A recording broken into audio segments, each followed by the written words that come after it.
கரடி மாமா கூப்பிட்டாரு. கரடி மாமா ஹே ஹே ஹே, குட்டீஸோட ஃப்ரெண்டு தானே. கை தட்டி ஆடலாம், சுச்சட்டி ஆடலாம், சுச்சி சுச்சி பாடலாம். ஹே கரடி மாமா டான்ஸ் ஆடி ஜாலி பண்ணா. ஹே கரடி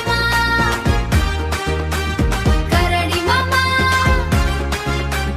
சுட்டி சுட்டு கொண்டாட்டண்டா. குட்டி முயல் குதிச்சு வந்தது, கிளி பாப்பா பாடி நின்றது.